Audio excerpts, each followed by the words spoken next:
Hello everyone, स्वागत है आप सभी का मेरे चैनल द डिवाइन टैरो में। मैं हूं भारती सिंह और आप लोग देख रहे हैं द डिवाइन टैरो, जिसमें हम करने जा रहे हैं हिंदी टैरो रीडिंग्स और देखेंगे 5 वो घटनाएं जो घटित होकर रहेंगी आप लोगों के लिए जनवरी 2026 में। ठीक है, एक एक राशि मैं आप लोगों के लिए पोस्ट करूंगी और ये राशि आपको कैसे देखनी है, sun sign, moon sign, rising sign, नाम के अनुसार, असेंडेंट साइन, लग्न राशि के अनुसार, जैसे चाहें, डेट ऑफ बर्थ के अनुसार जैसे चाहे वैसे कंसिडर करें।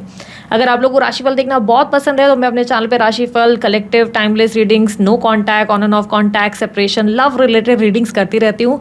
एंजॉय करना चाहते हैं, आपको एक्यूरेट रीडिंग्स चाहिए तो ज़रूर मेरे चैनल को सब्सक्राइब कीजिएगा और बेल आइकन दबाइएगा ताकि आपको नोटिफिकेशन मिलता रहे।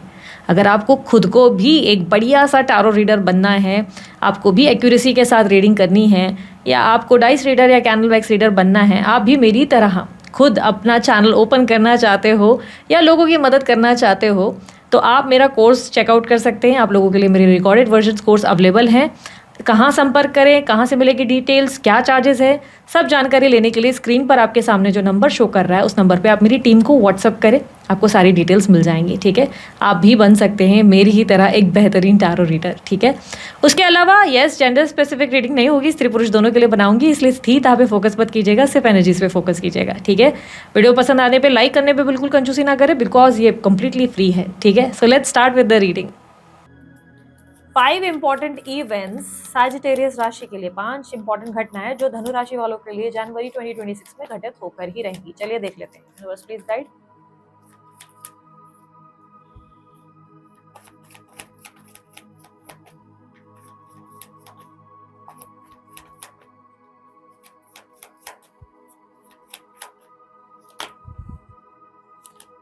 Knight of Cups, 2 of Cups, 5 of Swords, 8 of Cups, the Magician, the Chariot. Okay, इस मंथ की सबसे पहली घटना है, इस मंथ आपकी लाइफ में आपको लव ऑफर मिल सकता है। ठीक है, नाइट ऑफ कप्स की एनर्जी रिप्रेजेंट कर रहा है कि आपको एक लव प्रपोजल मिल सकता है, या ये कोई ऐसा लव प्रपोजल हो सकता है जो आपके किसी पास पर्सन से, ये भी चांसेस बहुत स्ट्रांग है कि कोई पास पर्सन ही आपको अप्रोच कर सकता है।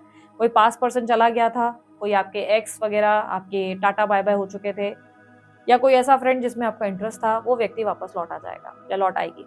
उस इंसान का लव कनेक्शन आपको ऑफर आ सकता है। क्लियरली मुझे दिखाई दे रहा है कि कोई व्यक्ति आपको इस मंथ जरूर अप्रोच करेगा या करेगी, आपको कोई प्रपोजल आ सकता है। ठीक है, तो सबसे फर्स्ट इवेंट आपको कोई लव प्रपोजल होगा, या तो कोई एक्स से आपको, अच्छा अगर आप लोग एक्स नेक्स्ट में कंफ्यूज हो, दीदी एक्स आएगा कि नेक्स्ट आएगा, तो एक्स आने के चांसेस ज्यादा हैं। आपकी जिंदगी में कोई एक्स की एंट्री वापस हो जाएगी, एक्स कोई इंसान है आपको वापस कनेक्ट करेगी। ठीक है, ये चांसेस बहुत स्ट्रांग है। लेकिन एक्स नेक्स्ट का कोई चक्कर नहीं है, तो न्यू लव प्रपोजल मिलने वाला है। ठीक है, सेकंड इवेंट की बात की जाएगी। धनु राशि वालों, सेकंड इवेंट आप लोगों के लिए क्या होगा? धनु राशि वालों के लिए सेकंड इवेंट कैजुअल कनेक्शन को रिप्रेजेंट कर रहा है। आप किसी कैजुअल कनेक्शन में इस मंथ जा सकते हैं, एक ऐसा कनेक्शन जिसका कोई फ्यूचर नहीं, जिसमें आपको पता है कि यार इस कनेक्शन में कुछ नहीं मिलने वाला, लेकिन फिजिकल नीड्स वगैरह की वजह से आप उस कनेक्शन में रहेंगे। फिजिकल नीड्स हो, इमोशनल नीड्स हो, दोनों ही कह सकते हैं, क्योंकि आपको लग रहा है कि मैं अकेले रह जाऊंगा या रह जाऊंगी, मेरा अकेलापन मेरे ऊपर हावी हो जाएगा, मेरी जिंदगी ऐसी रह जाएगी। मायूसी के चलते, अपसेट होते हुए, अकेलेपन को देखते हुए आपको लग रहा है कि ठीक है यार, कुछ ना से सही तो कोई जुड़ा रहेगा। आप ऐसे कैजुअल रिलेशनशिप में जाएंगे। धनु राशि वाले एक्चुअली ऐसे है नहीं, धनु राशि वाले बिल्कुल नहीं है। जिससे प्यार करते हैं उसको निभाते हैं, उनके साथ टिक के चलते हैं, लेकिन वो उस कनेक्शन से कहीं ना कहीं ऐसे कैजुअल कनेक्शन पे तो नहीं आते, बिल्कुल टाइम पास तो नहीं करते हैं। बट इस मंथ ऐसा लग रहा है कि धनु राशि वाले बिल्कुल होपलेस हो चुके हैं और उन्हें लग रहा है कि नहीं, अब कुछ नहीं हो रहा, तो चलो प्यार के 2 बोल किसी के साथ बोलने में कोई दिक्कत नहीं। तो एक कैजुअल कनेक्शन है जिसमें आप प्योरली इन्वॉल्व नहीं हो, बट हो। ठीक है, मे बी अपनी नीड्स फिजिकल के लिए या तो मैं इमोशनल नीड्स के लिए। थर्ड इवेंट रिप्रेजेंट कर रहा है एक और चीज को। अब आप बोलेंगे कि यार ये एक्सपेक्ट मैंने किया नहीं था। आपकी लाइफ में कोई एक्स आ रहा है या आपके कोई दोस्त आ रहे हैं, जिसकी बात मैंने फर्स्ट इवेंट में ही करी थी आप लोगों से। फर्स्ट इवेंट में मैंने आपको बोला ना कि कोई पर्सन एक्सपेक्टेड है आपकी लाइफ में, कोई आ रहा है फ्रॉम पास्ट, है ना, कोई पास पर्सन है, कोई पास दोस्त है। आप इस इंसान से मूव ऑन करोगे, आप इस इंसान को इन्वेस्ट नहीं करोगे, क्योंकि थर्ड इवेंट में मूव ऑन की एनर्जी दिख रही है। आप किसी भी तरीके के कनेक्शन में जाने से इनकार करते हुए नजर आ रहे हो। ऐसा दिखाई दे रहा है कि आप जो है इमोशनली अपने आप को इन्वेस्ट नहीं करोगे किसी भी कनेक्शन में। चाहे वो दूसरा न्यू कनेक्शन हो, चाहे वो पास्ट कनेक्शन हो। ऐसा लग रहा है कि आप अपनी लाइफ में इतना ज़्यादा हार्ट ब्रेक फेस कर चुके हो कि अब आप इमोशनली किसी को भी अपने आप को इन्वेस्ट ही नहीं करना चाहते। आप अपनी लाइफ में ऐसे हो चुके हो जहाँ पर आपको लग रहा है कि you have no time for love और लल्लू बच्चू और इलू इलू आपसे नहीं हो पाएगा। बाबू खाना खाया क्या, ये सब चीज़ें आपके एटीट्यूड में दूर-दूर तक नहीं है। इसलिए पास्ट पर्सन भी आ रहा है या कोई दोस्त भी आ रहा है, कोई आपसे माफ़ी भी माँग रहा है, तो यू आर लाइक कि ठीक है, वेरी गुड, मैंने माफ़ किया, पर I will not invest my self into you. मतलब मैं माफ़ तो करती हूँ, लेकिन मैं खुद को इन्वेस्ट नहीं करूँगा, नहीं करूँगी दोबारा तुम्हारे लिए। क्योंकि मैंने पास्ट में बहुत ट्राई किया है तुम पे इन्वेस्ट करने का, मैंने बहुत कोशिश की है तुम्हें समझने की, तुम्हें माफ़ करने की, तुम्हें वैल्यू करने की, बट अब मुझसे नहीं होगा। एट ऑफ कप्स, इमोशनली ऐसा नहीं लग रहा है कि बड़ी खुशी-खुशी आप जा रहे हो। ऐसा बिल्कुल नहीं लग रहा है कि बड़ा मज़ा आ रहा है आपको ये करने में कि अरे भाड़ में जाओ तुम, एटीट्यूड ईगो में, नहीं। ऐसा लग रहा है आपने सफ़र बहुत किया है, क्योंकि यहाँ पर एट ऑफ कप्स ऐसा लग रहा है बहुत पेन के साथ आप अपने आप को आगे कर रहे हो कि नहीं यार, नहीं हो रहा, नहीं समझ में आ रहा, ठीक नहीं है, इस इंसान के साथ मेरा कनेक्शन सही नहीं है, इसलिए आपको लग रहा है इट्स बेटर कि मैं इस कनेक्शन से डिस्कनेक्ट होकर आगे बढ़ जाऊँ। So first event represent past से कोई पर्सन एंटर हो सकता है, एक्स आ सकता है, और अगर आप कंप्लीटली कोई एक्स वैक्स के चक्कर नहीं थे तो कोई न्यू पर्सन की एंट्री हो सकती है, ठीक है। सेकंड इवेंट, किसी कैजुअल कनेक्शन में आप जाएंगे। न्यू कनेक्शन कोई कैजुअल कनेक्शन हो सकता है जो फिजिकल रिलेटेड या कोई अपनी नीड्स के रिलेटेड होगा। थर्ड एनर्जी में आप मूव ऑन कर रहे हो किसी ऐसे कनेक्शन से जहां पर आपको लग रहा है you can't emotionally invest yourself because emotionally से इमोशंस में इन्वेस्ट होने से आप हर्ट हुए हो। फोर्थ इवेंट, मतलब इमोशनली पता है ऐसा लग रहा है यू आर डिटैच्ड, आप डिटैच कर रहे हो खुद को हर एक इंसान, हर एक व्यक्ति से।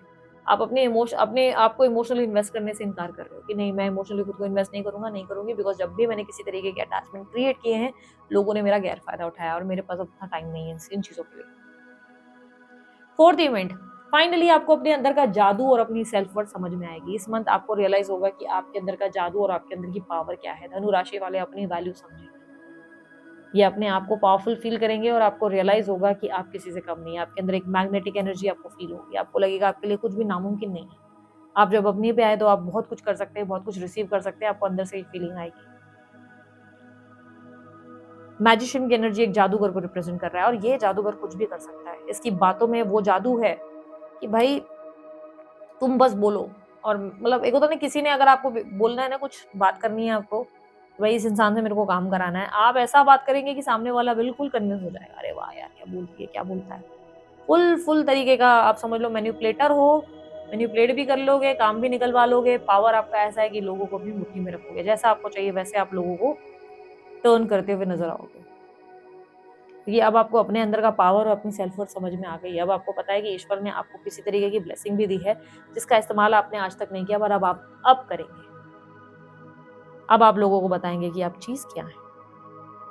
Fifth energy, unexpected travelling. आप अचानक से कहीं ट्रैवल कर सकते हैं। इस मंथ आपकी अचानक से कहीं ट्रैवलिंग होगी, अचानक से कहीं घूमने का प्लान बनेगा, और एक साथ बहुत सारे आपके ऊपर ये आ जाएंगे बर्डन कि एक काम है, दूसरा भी, ऐसा भी कुछ हो जाएगा कि ये काम तो है, इसके साथ ये भी है, ये काम तो है, इसके साथ ये भी है, तो ऐसा कोई बर्डन क्रिएट हो सकता है। मल्टीटास्किंग करनी पड़ जाएगी, एक काम तो चल रहा है, मल्टीटास्किंग, ये काम भी है, ये काम भी है। इस मंथ मल्टीटास्किंग भी होगी और अचानक ट्रैवल का प्लान बनेगा, अचानक घूमने का प्लान बन सकता है आपका, अचानक लास्ट मिनट पे ट्रैवलिंग करनी पड़ सकती है आपको, ठीक है। चैरिट का कार्ड आपके अंदर की एक्टिव एनर्जी को दिखा रहा है, लेकिन साथ में मल्टीटास्किंग बता रहा है। एक काम पड़ा है, सब लेट्स से आप ट्रैवल कर रहे हो और वहीं पे फोन आ जाएगा, लेट्स से गोवा चले गए हो, मनाली चले गए हो, वहाँ फोन आ रहा है कि काम रिलेटेड ये काम पेंडिंग है। अचानक से लैपटॉप लेके वहीं पे बैठे हुए हो, काम कर रहे हो, वैसी हालत है कि भाग दौड़ करनी पड़ रही है। तो ऐसा हाल जरूर होगा कि जहाँ पे भी आपको वहां पर भागना पड़ जाएगा कि भाई अभी चलो भागो, ये निपटाना है, वो निपटाना है। इस मंथ आप लोगों के लिए एडवाइस क्या है? 5 ऑफ सॉर्ड्स के साथ ये रिप्रेजेंट करता है कि आपकी लाइफ में जो लोग गलत हैं, जो लोग आपको सही नहीं लग रहे, जो आपको लग रहा है कि ठीक नहीं है, उन्हें आप कट आउट कर लो तो ज्यादा बेटर है। क्योंकि आप अपने आप को देखो, जैसे किस तरह की कैजुअल कनेक्शन का भी मैंने आपको बोला ना, सैजिटेरियस, आप लोग वैसे लोग नहीं हो, आप वैसे इंसान नहीं हो कि आप किसी कैजुअल रिलेशनशिप में चले जाओ, आप उनमें से नहीं हो। आप कमिटेड रिलेशनशिप में जाते हो, आप स्टेबल में जाते हो, आप कोई टाइम पास वाली एनर्जी में नहीं रहते। तो अगर आप किसी कैजुअल रिलेशनशिप में जा रहे हो तो आप मत करो अपने आप को इन्वेस्ट, क्योंकि ऐसा लग रहा है आप कुछ खास कुछ नहीं हो उस कनेक्शन में। या फालतू की आर्ग्यूमेंट और पॉलिटिक्स से दूर रहो, पॉलिटिक्स का हिस्सा मत बनो। कोई भी ऑफिस पॉलिटिक्स है, घर की पॉलिटिक्स से दूर रहो, आप कोई डिसीजन लो ही मत। घुसो ही मत उस पॉलिटिक्स का। ऐसा कोई घुसा भी रहा है आपको तो बोलो यार मेरे को इससे दूर रखो, मुझे मत डालो इन सब चीज़ों में, तुम अपना-अपना देखो। और इस मंथ कोई भी फैसला करने से पहले सिक्के के दोनों पहलू देख लेना, दोनों साइड देख लेना, मैं ही राइट हूँ ये गलत होगा एटीट्यूड। अपने निर्णय लेने से पहले सिक्के के दोनों पहलू यानी कि दूसरे और सामने वाले की भी बात सही से सुन लेना। ऐसा भी हो सकता है कि आप बहुत जल्दबाजी में कोई डिसीजंस ले रहे हो। एग्जाम्पल, मूव ऑन करने की एनर्जी तुरंत। सामने वाले की पहले बात सुन लो, हो सकता है उस इंसान ने कुछ आपको ऐसा कह रहा है जो आपको कन्विंसिंग लगे, और अगर आपको लग रहा है नहीं ये कन्विंसिंग नहीं है, फिर डिसाइड करो कि हाँ चलो मुझे नहीं सही लग रहा, मैं इस कनेक्शन को तोड़ देती हूँ। ठीक है, ब्लॉक या नंबर डिलीट वाली हरकत अवॉइड करो, ठीक है। ऐसा लग रहा है कि आउट ऑफ एग्रेशन आप एकदम से कोई एक्शन ले रहे हो और फिर वापस से रेस्टलेस हो जा रहे हो, सोच रहे हो अरे ये मैंने क्या, तो ये मत करो। अपने अंदर सेल्फ कंट्रोल लाओ, ठीक है। सो धनु राशि वालों, ये थी आप लोगों की रीडिंग अच्छी लगी लाइक शेयर सब्सक्राइब करो, ढेर सारा प्यार दोस्त के लिए। मैंने अन्य कोई जानकारी चाहिए डिस्क्रिप्शन बॉक्स और उसके ऊपर आपको मिल जाएगी। अभी के लिए इतना ही, बाय टेक केयर, ओम साई राम।